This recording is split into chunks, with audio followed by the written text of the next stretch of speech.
ఈ బిజినెస్ ఏదైనా మీ ఊర్లో ప్రమోషన్ చేయాలంటే అది సుమన్ టీవీతోనే సాధ్యం. ఇప్పుడే సంప్రదించండి.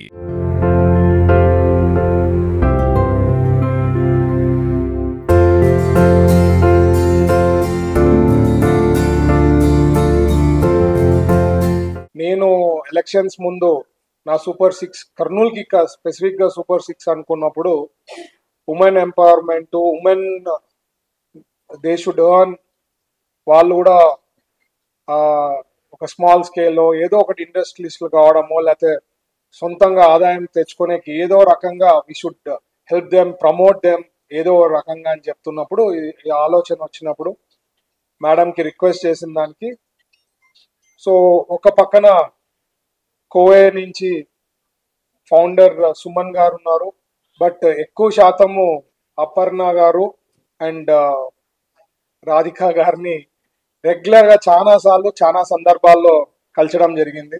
ఏ రకంగా దే సపోర్ట్ ఫర్ ఉమెన్ అని చెప్పి డిస్కషన్ చేస్తున్నప్పుడు ఈ మిల్లెట్స్ ది సబ్జెక్ట్ లో డిస్కస్ చేస్తున్నప్పుడు అదే మిల్లెట్స్ కి సంబంధించింది ట్రైనింగ్ చేస్తే మిల్లెట్స్ కి సంబంధించిన ఐటమ్స్ ఎన్నోటి ఉన్నాయి అండ్ హెల్తీ ఫుడ్ ఇది, బట్ చాలా మందికి అవేర్నెస్ లేదు, లేకపోతే ఎట్లా చేయాలనే విధానాలు తెలీదు అని చెప్పినప్పుడు, లేదు మేడం మీరు ఇది కూడా ఒక పక్కన ఆస్ట్రేలియా ఎంబసీ వాళ్ళు సపోర్ట్ చేస్తారు, నేను ఇమ్మీడియట్ గా ఆస్ట్రేలియా ఎంబసీకి కోవేకి రికమెండ్ చేసి they are in this line, women entrepreneurs చేసే దాంట్లో they support in a big way. ఒక ఆర్గనైజేషన్ ఉంది, ఏదో రోడ్ సైడ్ ఆర్గనైజేషన్స్ కాకుండా ఒక సిస్టమాటిక్ గా ఒక పర్ఫెక్ట్ గా రన్ చేస్తున్నారు, వీళ్ళకి సపోర్ట్ చేయండి అని చెప్పి ఆస్ట్రేలియా ఎంబసీకి రిక్వెస్ట్ చేస్తే మేడం వీళ్ళకి సపోర్ట్ చేయడం, దాని తర్వాత అడుగులు ముందుకేసి ఈరోజు దాదాపు 200 మంది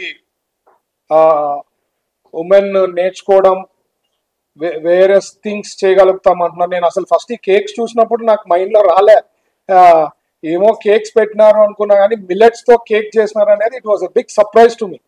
అండ్ పిజ్జా అండ్ కుకీస్ ఇవన్నీ విన్నాం, కానీ కేక్స్, పిజ్జా ఇట్లాంటివన్నీ కూడా అసలు మిల్లెట్స్ తో చేయగలుగుతారనే ఆలోచన కూడా నాకు తెలిసి ఎవరికి ఆలోచన కూడా వచ్చిండదు బిఫోర్ ట్రైనింగ్ అయిన తర్వాత. సో ఇప్పుడు ట్రైన్ అయినారు, నెక్స్ట్ స్టెప్స్ ఏ రకంగా చేస్తే బాగుంటుంది అనేది విధానం మీరు కూడా వర్కౌట్ చేసి, ఇప్పుడు ఒక సిస్టర్ వచ్చి మాట్లాడింది, చెప్పింది మా హస్బెండ్ బాగా సపోర్ట్ చేస్తారు, ఎవరన్నా ముందుకు వస్తే we all will work together అని. నేను కూడా దాంట్లో భాగం కావాలనుకుంటున్నా. ఒక వాళ్ళ మంచి ప్రాజెక్ట్ ఉండి సపోర్ట్ చేసి లేడీస్కి, ఎస్పెషలీ లేడీస్కి ఇన్కమ్ వచ్చేలాగా ఏదన్నా ప్లాన్ చేస్తారు అంటే నా సైడ్ నుంచి 100% సపోర్ట్ ఉంటుందని మాత్రం నేను గ్యారంటీ చెప్పదలుచుకున్నా. ఎందుకంటే నేను ఆల్రెడీ మాట ఇచ్చా, ఖచ్చితంగా లేడీస్కి సంబంధించిన వాళ్ళ రెవెన్యూ పెంచుకోవాలా, వాళ్ళ ఆదాయం పెరగాల, వాళ్ళు ఓన్ కానీ అనుకుంటున్నా. Been working on it. ఇప్పుడే మేడం కూడా చెప్పినట్లు సుమన్ గారు కూడా చెప్పారు, ఇట్లా ల్యాండ్ ఏదన్నా చేయండి ఫుడ్ ప్రాసెసింగ్ కి సంబంధించిందని చెప్పారు.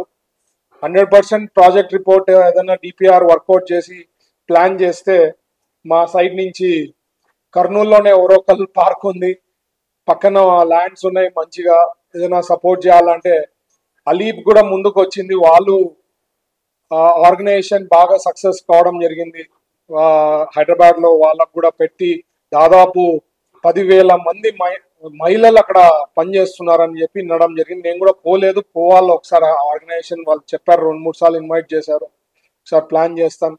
కోవే వాళ్ళు కూడా ఇట్లా ముందుకు వచ్చి ఉమెన్ ఎంటర్ప్రెన్యూర్స్ కావాలా, వాళ్ళు కూడా సంపాదించుకునేకి ఇప్పుడు ఇక్కడ ఎస్పెషలీ కర్నూలుకి వస్తే ఓల్డ్ సిటీలో మనకి అందరికీ తెలుసు బీడీలు రెడీ చేస్తారు, వాళ్ళకంతా ఆదాయం పొద్దు నుంచి సాయంత్రం వరకు కష్టపడితే 100-150 మాక్సిమం 200 రూపీస్ సంపాదించుకుంటారు. సో అదే టైంలో ఇంకా బెటర్ థింగ్స్ ఉన్నాయి, బెటర్ ప్రోడక్ట్స్ ఉన్నాయి, మనం కానీ చేస్తే ఆదాయం పెంచుకునేకి ఇంకా చాలా ఉంటుంది. నేర్చుకున్నాము అయిపోయింది మా ఇంటి వరకు చేస్తాం అట్లా కాకుండా బాగా ఇంకా థింక్ చేసి గ్రో అయ్యేలాగా చూడండి. ఎందుకంటే నేను కొన్ని ప్రోడక్ట్స్ చూసినానండి, మన లేడీ ఎంటర్ప్రెన్యూర్స్ ఫుడ్ ప్రాసెసింగ్ దానికి ఢిల్లీలో పెట్టినప్పుడు ఎగ్జిబిషన్లో వాళ్ళు డిస్ప్లే చేసినప్పుడు ఎంత యునిక్ గా అంటే ప్రోడక్ట్స్ ఉన్నాయి, బట్ ఏమంటే ప్రమోట్ చేసుకునేకి వేదిక రావాలా. ఆ వేదిక వచ్చి మన ఫుడ్ ప్రాసెసింగ్ లో కూడా పెద్ద ఎత్తున we have been supporting exhibitions లో వాళ్ళకి అలాట్ చేయడం ప్లేసెస్, వాళ్ళని డిస్ప్లే చేసుకునే దానికి we're supporting in the big way. So అదే కాకుండా చంద్రబాబు గారు కూడా ఎన్నో సందర్భాల్లో చెప్పినారు వన్ ఫ్యామిలీ వన్ ఎంటర్ప్రెన్యూర్ అనేది. అంతకుముందు ఏమో ఫస్ట్ లో ఖచ్చితంగా ఒక ఫ్యామిలీ నుంచి ఒక ఐటీ రంగంలో రావాలా ఐటీలో అని చెప్పి అప్పుడు బాగా ప్రమోట్ చేశారు 90s 2000 first term second term of CM గా ఉన్నప్పుడు. ఇప్పుడు వన్ ఫ్యామిలీ వన్ ఎంటర్ప్రెన్యూర్ అంటారు. ఖచ్చితంగా ఎంటర్ప్రెన్యూర్స్ అనేది it is possible. We know how to ladies కి ఎస్పెషలీ ఐడియా ఉంటుంది దాన్ని ఎట్లా నెక్స్ట్ లెవెల్ తీసుకోపోవాలంటే ఇట్లా కోవే, ఇట్లా ఆర్గనైజేషన్స్, ఇట్లా ఎంబసీస్, మా ఆర్గనైజేషన్స్ ఇట్లా సపోర్ట్ చేస్తే ఖచ్చితంగా ఎదిగేదానికి అవకాశం ఉంది, ఎంటర్ప్రెన్యూర్స్ అయ్యేదానికి అవకాశం ఉంటుంది. ఫ్యూచర్ లో కూడా ఇట్లాంటి మంచి మంచి కార్యక్రమాలు చేస్తానని చెప్పి మాటిస్తూ ఈ అవకాశం ఇచ్చిన పెద్దలకి అందరికీ ధన్యవాదాలు. ఉమెన్స్ కి మనము ఇంట్లోనే ఎలా తయారు చేసుకోవాలి బేకరీ ఐటమ్స్ అంటే బేకరీ ఐటమ్స్ అంటే మైదా అవన్నీ కాకుండా మిల్లెట్స్ తో ఎలా తయారు చేయొచ్చు, మనము ఇంట్లో ఉండే వాళ్ళని హెల్తీగా ఎలా ఉంచొచ్చు అనే దాని మీద కేక్స్, బిస్కెట్స్, తర్వాత బ్రెడ్స్ అవన్నీ తయారు చేసే ప్రోగ్రామ్ ఒకటి మనం కండక్ట్ చేసాము. దాని ద్వారా around 200 members peoples Pattikonda, Kurnool, Yemmiganur 3 ఏరియాలో చేసాము. ఆ 3 ఏరియాలో అందరూ 200 మెంబర్స్ వచ్చారు. వాళ్ళందరికీ ఈరోజు సర్టిఫికేట్ డిస్ట్రిబ్యూషన్ అవన్నీ మన మినిస్టర్ గారి చేతుల మీదుగా ఉందన్నమాట. అది ఈ ప్రోగ్రామ్ అండి. ట్రైనింగ్ 10 days ఇచ్చామండి. లాస్ట్ మంత్ 10th నుంచి 20 వరకు చేసాము. కేవీఆర్ కాలేజ్ ఏమో కర్నూలులో చేసామండి.